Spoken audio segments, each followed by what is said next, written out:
Zoe Zebra and Rebecca Rabbit were enjoying the slide. It was their favourite.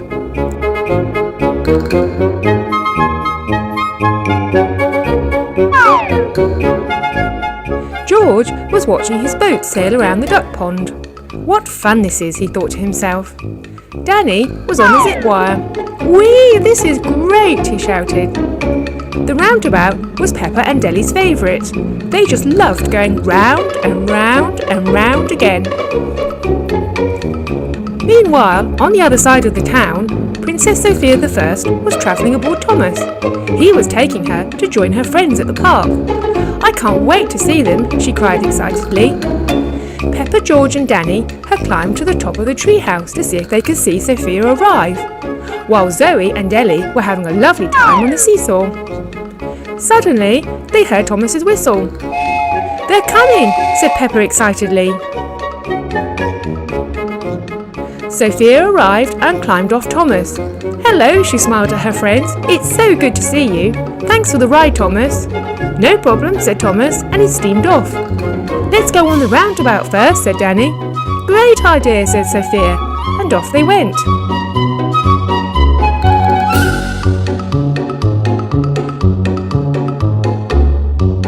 "What about the slide next?" suggested Peppa. "Definitely," agreed Sofia.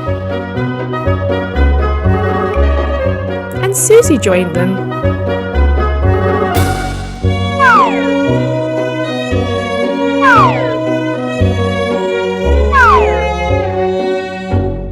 "Come and see my boat," cried George.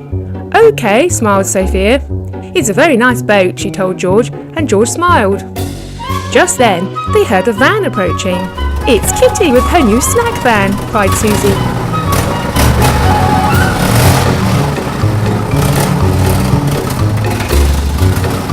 Kitty parked her van and opened the side, displaying all her delicious treats.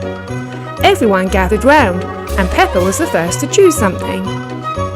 "Please, could I have an ice cream?" she asked politely. "Of course," smiled Kitty, and handed her one. George was next, and he fancied some popcorn. Sofia also had an ice cream, and so did Candy. With their delicious treats, the friends all sat down to enjoy them. Kitty then said goodbye to everyone and closed the van. But when she tried to start the engine, it made a terrible noise. "What's that noise?" inquired Peppa, Sophie and Danny. "It's Kitty's van. It won't start," cried Sophia. "Don't worry, Kitty," said Danny. "I can call my grandpa. He's a mechanic. I'm sure he'll be able to fix the problem." "Oh, thank you," said Kitty. "That's very kind."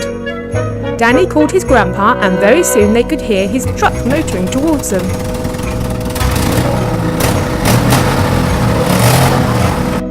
Grandpa Dog got out and went over to Danny. "Now, what appears to be the problem?" he asked.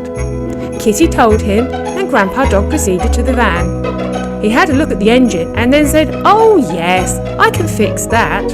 It wasn't long before Grandpa Dog announced to Kitty that the engine was working again. "Oh, thank you," said a relieved Kitty. "How much do I owe you?" she asked. "Well," smiled Grandpa Dog, "I would love one of your delicious ice creams." "Of course," she replied, and went to make him one. "Lovely," he smiled, and was soon back in his truck returning to his garage. Kitty then followed in her van. Just then, Sofia heard Thomas's whistle. "It's time for me to go home now," she said to Peppa, Danny and George. "I've had a wonderful time. Let's meet up again soon." And she climbed aboard Thomas and off she steamed back to her